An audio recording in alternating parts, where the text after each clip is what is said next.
In 1994, a 30-year-old man walked into his boss's office at the most prestigious hedge fund on Wall Street and quit.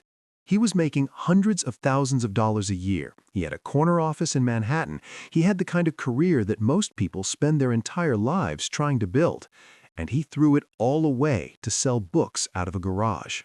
His boss, a billionaire named David Shaw, sat him down and said something like, "Look, this is a really good idea, but it would be a better idea for someone who doesn't already have a good job." He told him to think about it for 48 hours. And for 2 days, this man did something that would change his life and eventually change the entire world. He didn't make a pros and cons list. He didn't crunch numbers. He created a mental framework that he still talks about to this day. He called it the regret minimization framework. He imagined himself at 80 years old, looking back on his life, and he asked one question: will I regret not trying this? The answer was yes. He would regret it every single day for the rest of his life. So he quit. He packed his car. His wife drove while he typed up a business plan in the passenger seat on a laptop. They drove across the country to a rented garage in Bellevue, Washington, and he started a company called Cadabra. He later changed the name to Amazon. That man was Jeff Bezos, and the decision he made in that 48-hour window is the reason he became the richest person on planet Earth. But here's the part nobody talks about. The financial thinking behind every decision he made, from that garage to $200 billion in net worth, is a masterclass in how money actually works. Not the version they teach in textbooks, the version that builds empires. My name is Phil, and I break down how the wealthiest people on Earth think about money so that you can apply their strategies to your own life.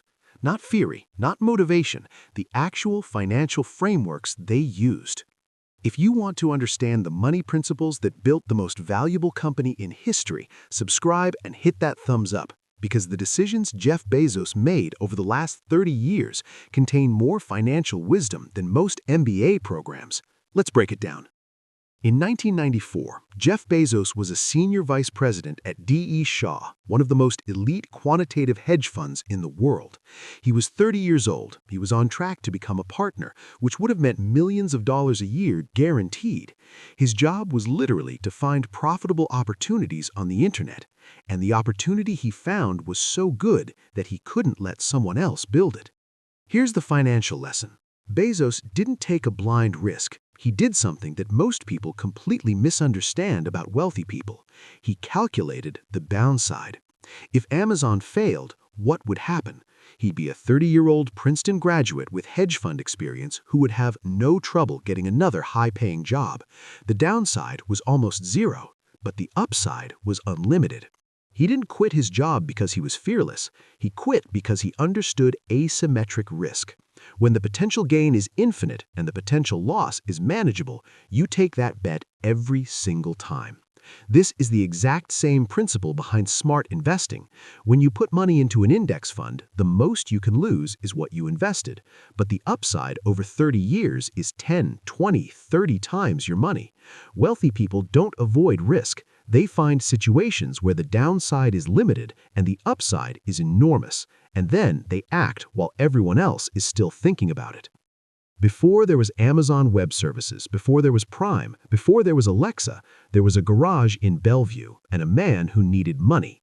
Jeff Bezos didn't fund Amazon with venture capital, not at first. He went to the people who believed in him before anyone else did. His parents, Mike and Jackie Bezos.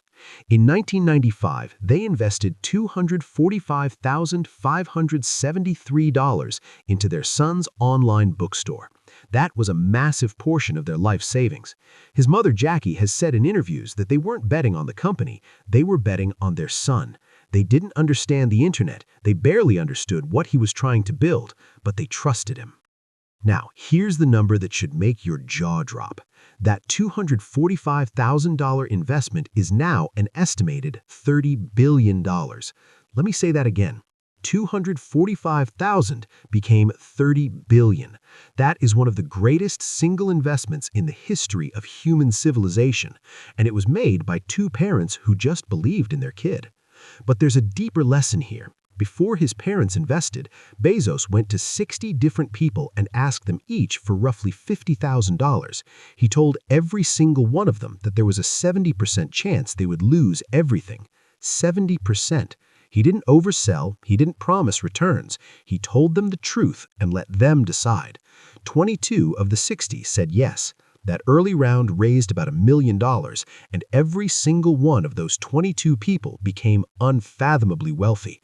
Not because they got lucky, because they understood calculated risk with enormous upside is how real wealth is created.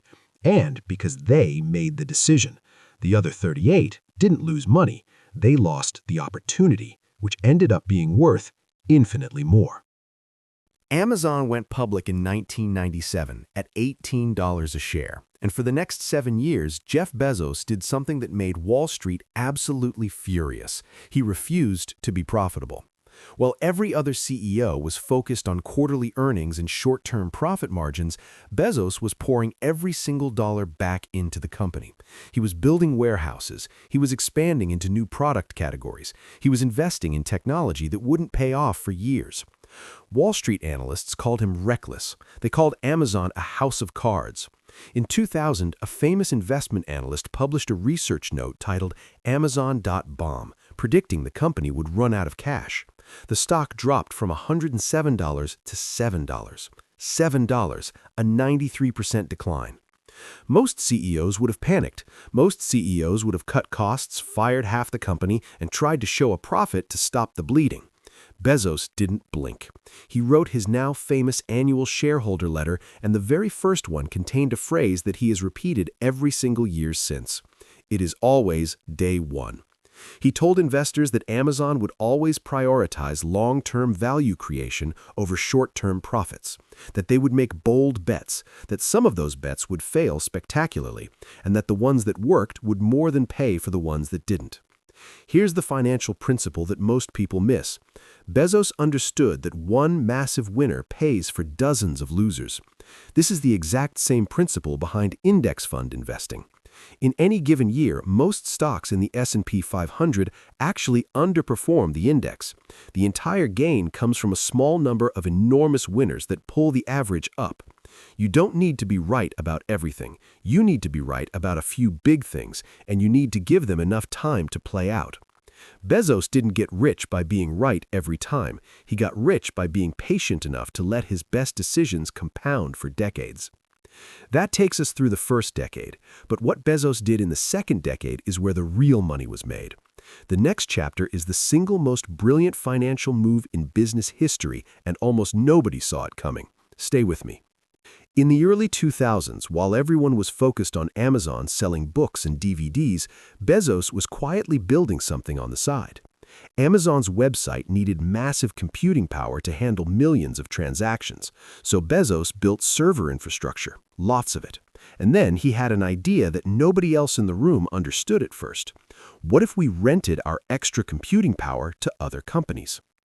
Amazon Web Services launched in 2006, and for years nobody outside the tech industry paid attention. It wasn't sexy, it wasn't consumer-facing, it was servers and cloud storage and developer tools, the kind of thing that makes normal people's eyes glaze over. But here's what Bezos saw that nobody else did. Every company on Earth was going to need cloud computing.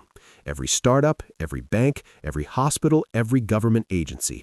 Instead of building their own servers, they could just rent Amazon's, and Amazon would become the landlord of the internet.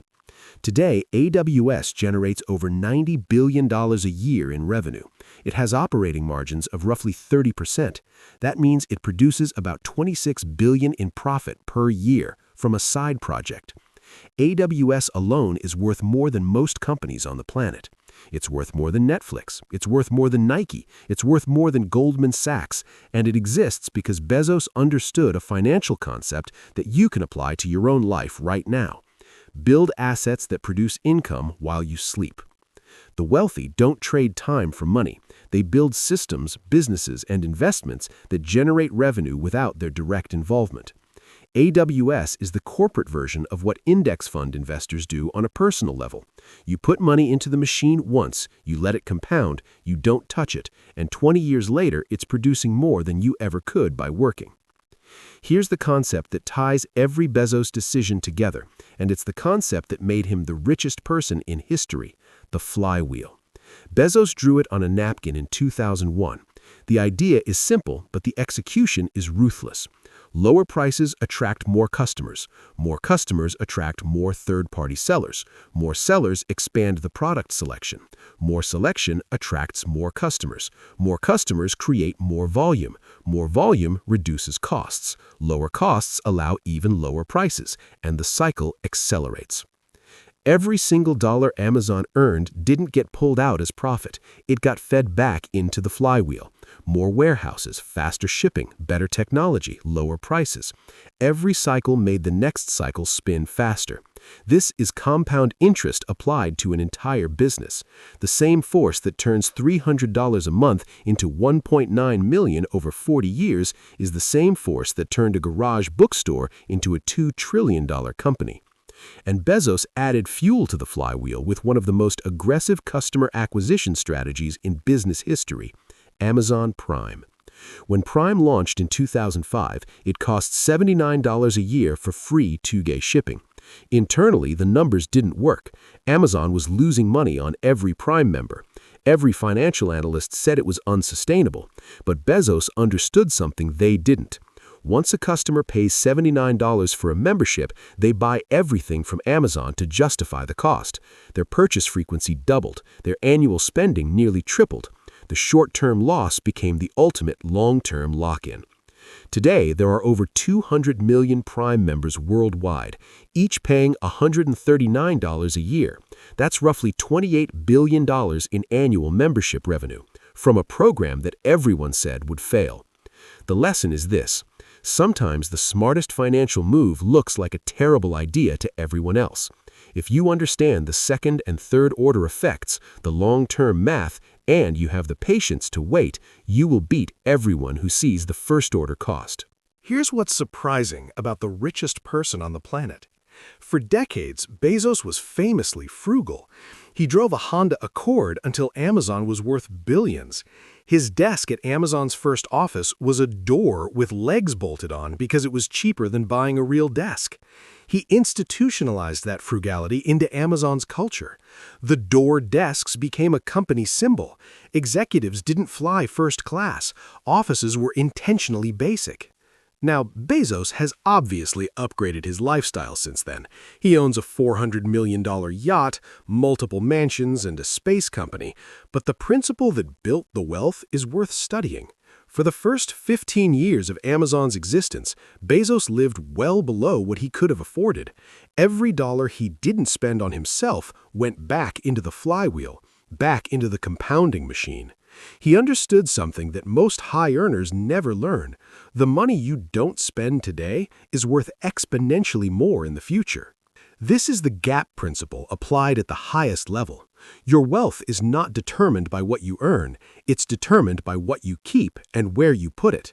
Bezos kept everything and put it into the highest returning asset he had access to, which was his own company. For you, it might be an index fund, it might be real estate, it might be a business. But the principle is identical. Feed the machine first. Lifestyle comes after the compounding is already working. Let me pull together every financial lesson from this story into a framework you can actually use. First, the regret minimization framework. When facing any major financial decision, don't ask what could go wrong. Ask whether you'll regret not trying when you're 80 years old. If the downside is survivable and the upside could change your life, you take the bet. Second, asymmetric risk. Stop looking for safe bets. Start looking for situations where you can lose a little but gain a lot. Index funds are the purest form of this. You risk short-term volatility for long-term wealth that historically always goes up. Third, long-term thinking. Bezos made decisions on a 7-year timeline, while his competitors planned quarter to quarter. If you can extend your financial thinking from months to decades, you will beat 99% of people. Start investing now and don't judge the results for 10 years. Fourth, build the flywheel. Don't just save money, create a system where your money generates more money, which gets reinvested to generate even more. Automatic investments into index funds with reinvested dividends is a personal flywheel.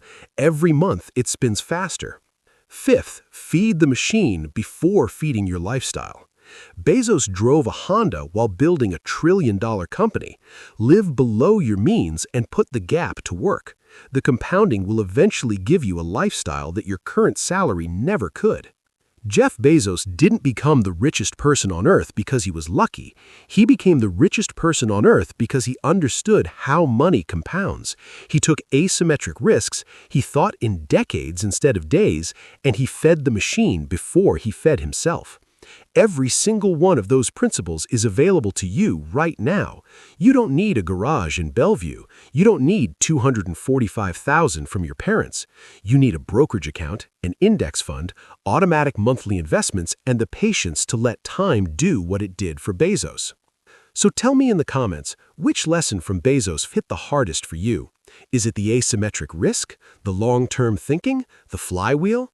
And if you want me to break down the financial strategies of other billionaires, how Warren Buffett invests, how Elon Musk thinks about risk, how Mark Cuban built his fortune, tell me below because I'll make it next. Quick disclaimer. Everything in this video is for educational and entertainment purposes only. I am not a financial advisor, and this is not personalized investment advice.